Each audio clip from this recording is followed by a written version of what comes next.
Hey, it's Laura, and I've made some stuff. Been kind of quiet for a couple days, been trying to do some other things that I had to get done, and that'll happen during this whole process. But I'll be posting as frequently as I can. So, anyway, continuing on with our pages. Now, this one I had painted originally with the circle and stuff was to be what I ended up doing on this one is I wanted that circle, but I didn't.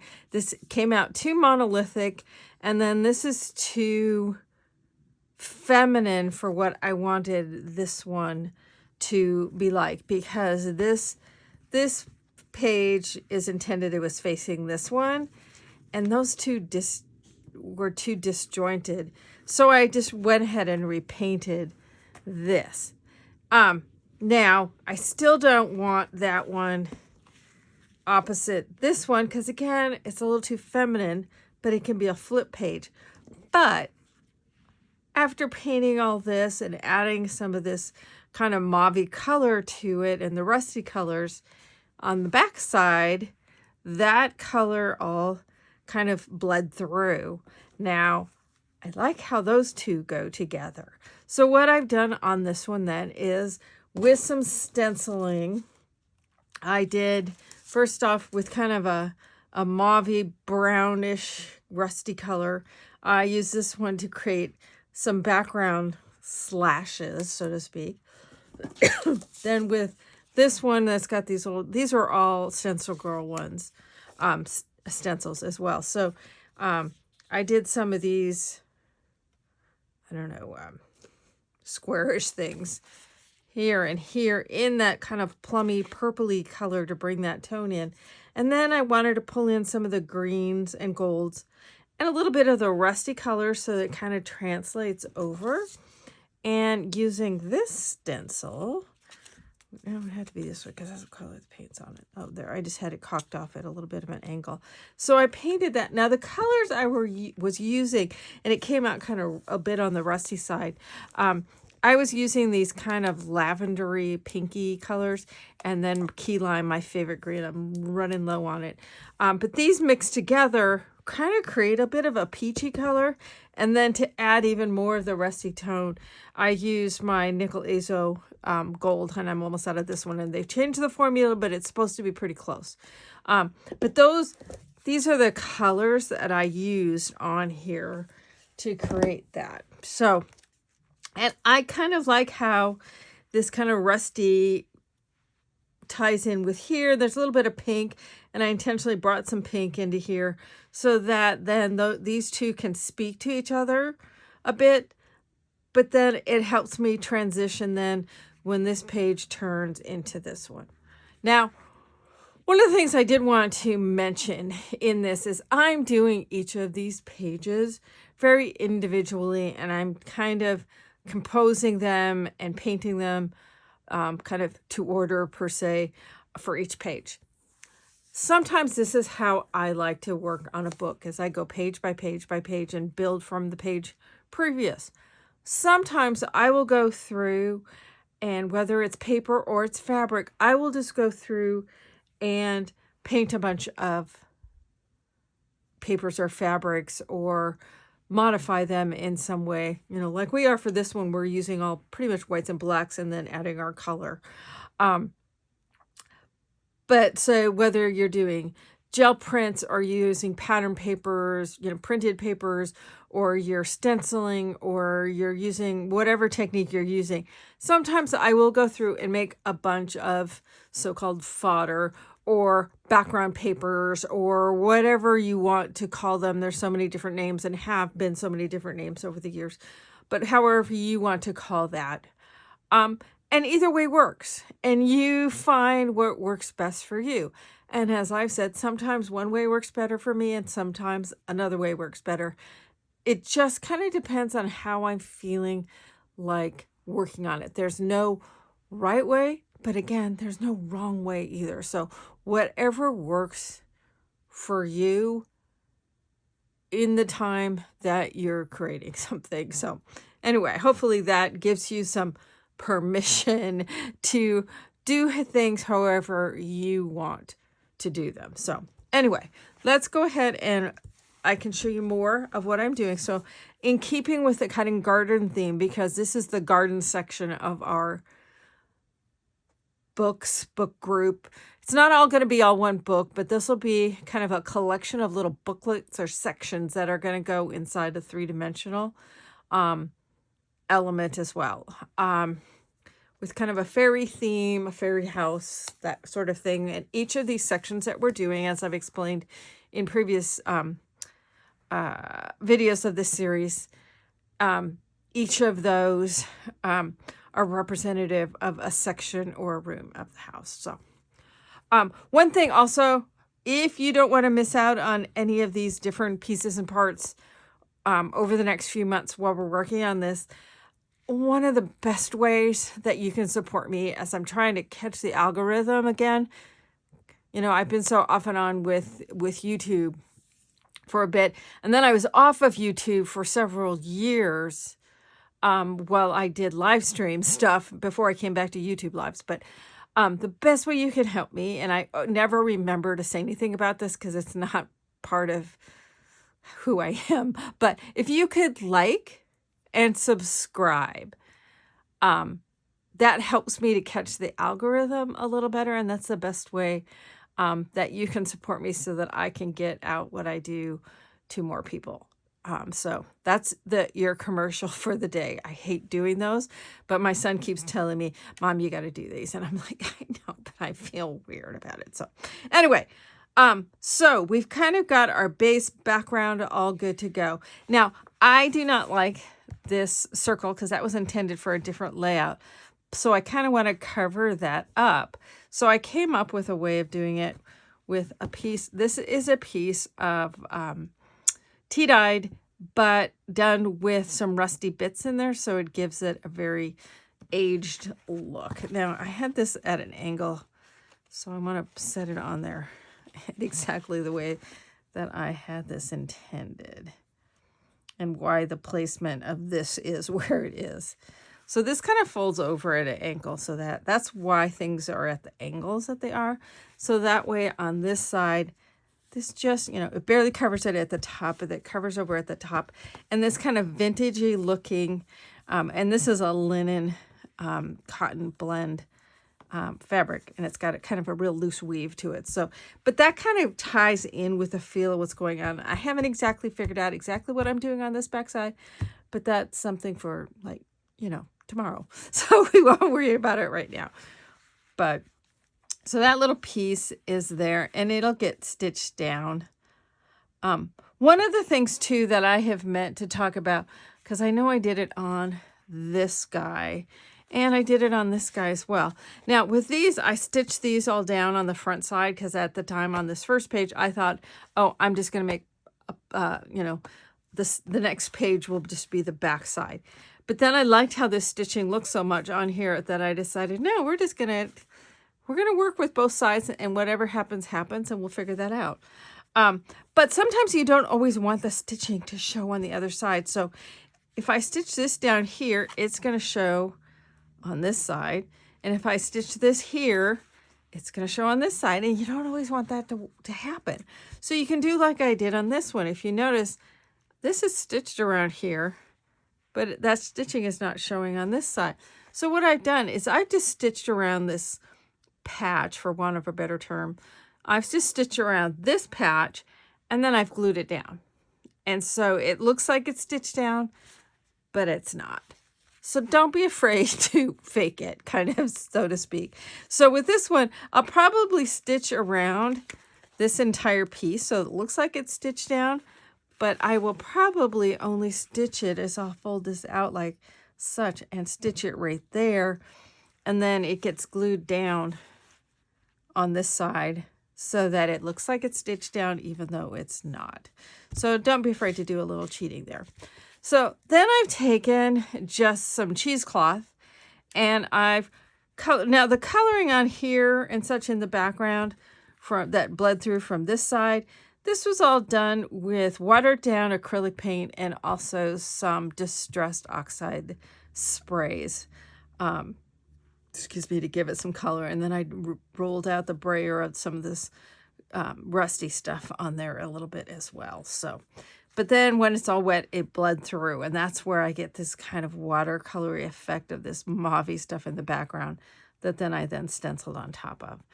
Now, same sort of way, whether I used sprays, diluted down sprays, or sprays or diluted acrylic. So I just gave a little bit of paint, and this little piece, I gave it some green. So that's going to lay on top of there. And then I have a piece here that's got a little bit of green, a little bit of gold, and it's going to lay over here on that side. And then, excuse me, I love little doodads and doodads. So I have these little guys that are going to get stitched down along here to bring in a little bit more of that yellow. And then I took another piece of canvas and using, again, some watered down acrylic, a wet canvas, a watered down acrylic, and some distress sprays and ink, I just modeled this to a green color that I like. Because what I'm going to do is, keeping with this leaves and that gardeny theme, I'm going to do some leaves out of here. And then I have some little paper flowers that are basically just punched flowers that are then slit and twisted up and a little bit of green put around it, and they're done on a green wire. So I've got some flowers that I want to put on here. I thought I had 5 flowers, maybe I don't. But why I like these is they smush just fine. And then what I've done is I've traced some leaves on here that I'm going to then go stitch around and then cut them out and have those leaves. So then that way they get squished inside the book, and they get squished inside the book and it doesn't hurt anything. Okay, don't you just, I love it when my brain just basically kind of just says, yeah, I'm just going to kind of leave you hanging in terms of what you're talking about. So anyway, all right, so I'm going to go in and stitch this. I'll take the camera with me, and I will try to do a better job of aiming at where I'm stitching so you can see what I'm doing in terms of the stitching. So let's take all this guy in there, get it all stitched out. Now, I probably will do a few stitches on this gauze, but probably for the most part, it's going to kind of get glued down.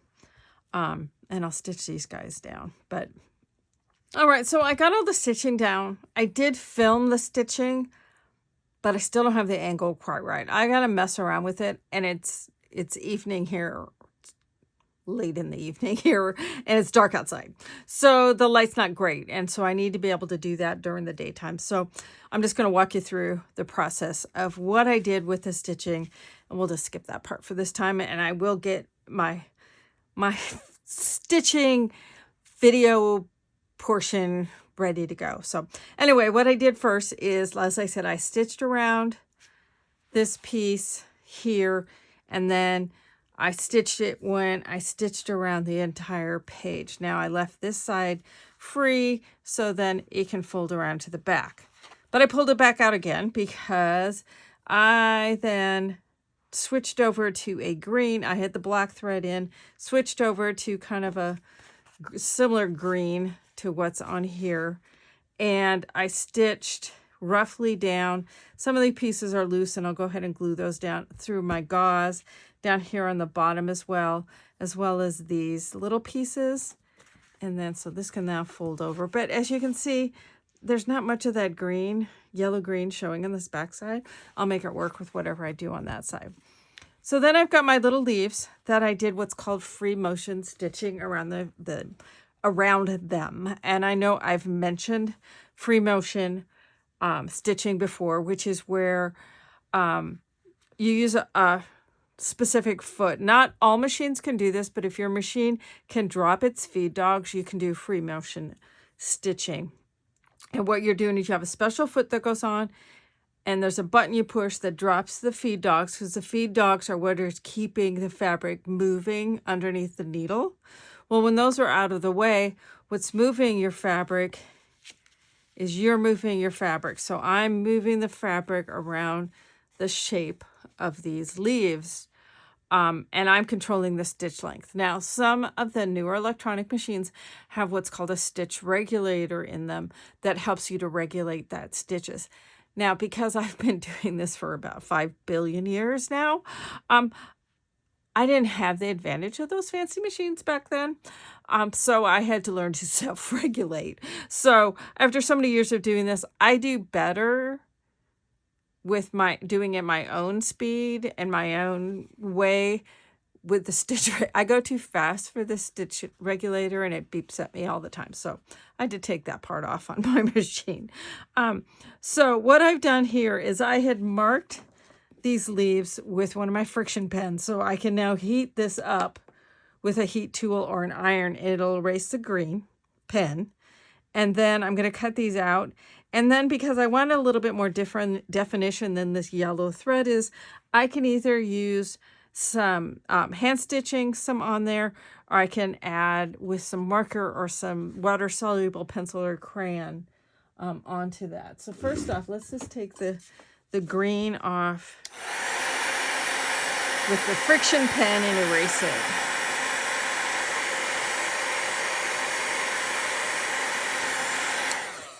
I love those pens. I never trust them to use them for anything other than this because with heat, if you live in a hot climate, it would erase it off of your paper. So so now you can see those markings are gone. So now we can go ahead and just kind of roughly cut these out around the stitching, and then I'm going to fray the edges a little bit.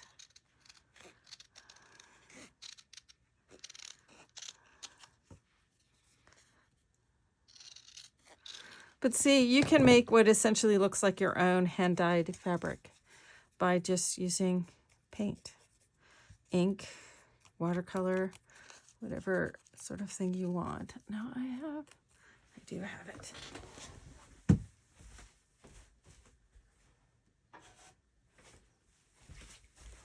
A little wire brush that oftentimes helps make this kind of fraying process a little easier. A toothbrush also works if you don't have a wire brush.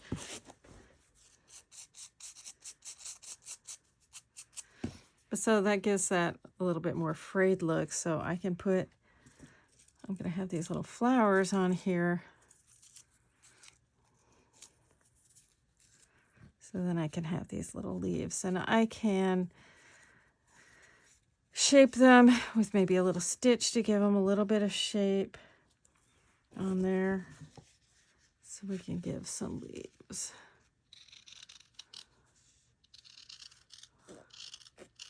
Because I originally was going to use some leaves from a silk flower, and then I go, well, that's crazy. Why should I use these when I can make some and keep in the theme of using just stuff that I have.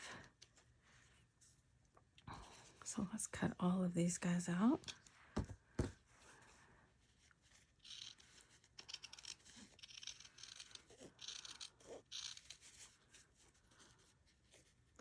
And I did 5. I don't know if I need 5, but I will save them because I'll probably be able to use them somewhere else in the book. I have to say, I am having so much fun with this right now. We have so much craziness going on. If you're watching this in the future, think back as to when this was. If you're watching this currently, yeah, this is my escape. I kind of got a little wobbly earlier this week, so I just find if I give myself the grace and take the time when I feel that way, I get through it. So, anyway, you got to do what you got to do for you. I spent far too many years doing what everybody wanted me to do, and I crashed as a result. So I don't do that. I got to do what works for me and my family at this point. And which is why I'm doing all this stuff for free. You know, I fell into a business years ago. It was never an intentional thing. Was it successful? Outrageously so. I loved that. But it took its toll in terms of being beholden to everybody else. So I figure this way, if I'm not charging you, I get to stay in charge. So it's a freebie for you. Because for me, it was never about it being a business. I mean, is it hard to watch everybody, kind of some of the trails that I helped to blaze? Well, didn't do it all on my own. There were several of us. But seeing all these people making massive financial benefits, sure, it's tough in some days. But I know what my role I know what my role still is. And this is making me happy to do this. So that's what I do. Okay, so let's get this down here. So probably, I like the 2 leaves there. I might have to do a little stitch to hold those into that shape, but I like that kind of shape. Maybe I'll save these 2. Maybe I just need the 3 leaves. Maybe one of these, the color, one of these guys down here too.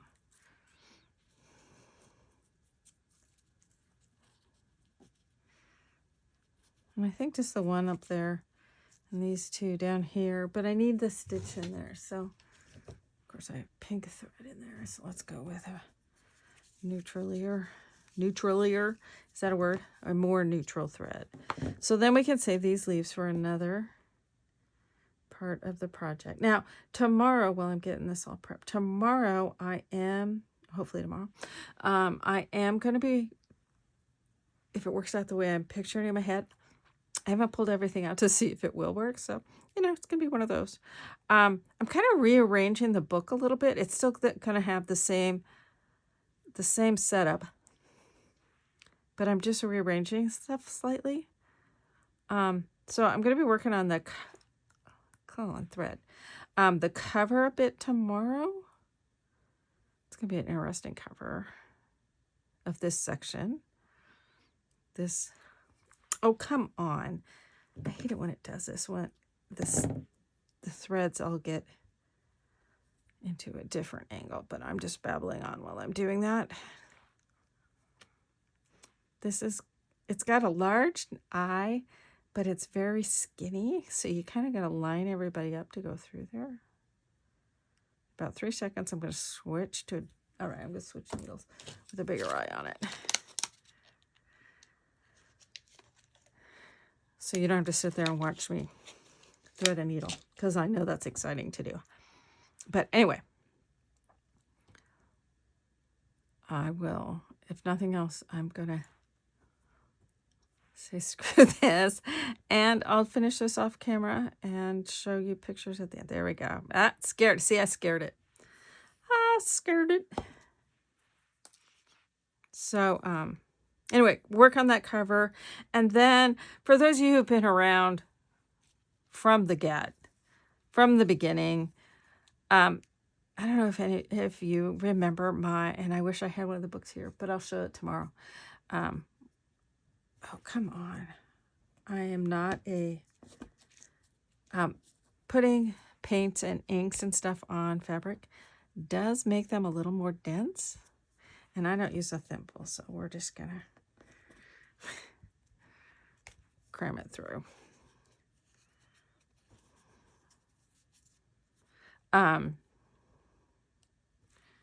But my butterfly book, it was one of my very, very, very first books. In fact, I think that was still done in 2009. So it was one of my very first books. And I'm going to do something with the butterflies near the front. Yeah, see that gives it more of a stitch-like feel. I like doing that. So it gives it some dimension, but even when it squishes, it's fine. So, and then I'll add some color to it. But let's just do this one, and then I can do these other 3 off camera. And I also want to add a little bit more stitch to that. That was not quite enough, but I do want to add a little bit. And I think I'll use my water-soluble crayons. I won't pretend to pronounce that properly. So if I want this a little darker down the center, I can do a little bit on the stitching itself. And then I can take water and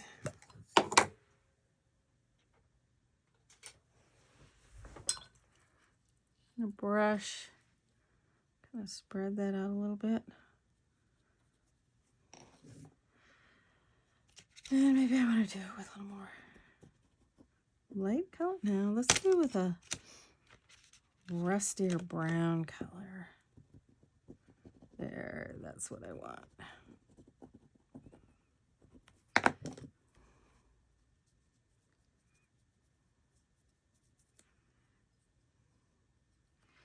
So that's what I'll do. So, and I'll just monk with these a little bit more. I might do a little bit of a dark edge on them, but you can see how that's given it some more definition. We'll attach everybody down. And what I will do then is, like I have been, I will photograph this. And there's something wants to go in there. And I haven't decided whether it wants to be a butterfly or something. Anyway, and I know I bounced around a little bit, but yeah. So tomorrow I will be talking about how I'm tweaking the book slightly.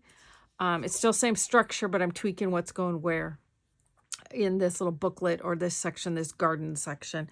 And I'll come up with whatever's going to go there, whether it's a butterfly or some other kind of bug. I'll get these guys all stitched or glued down, and we'll work. I'll show you what I'm doing on that cover thing then tomorrow. So anyway, don't forget to take some time and make some stuff. Thanks a bunch.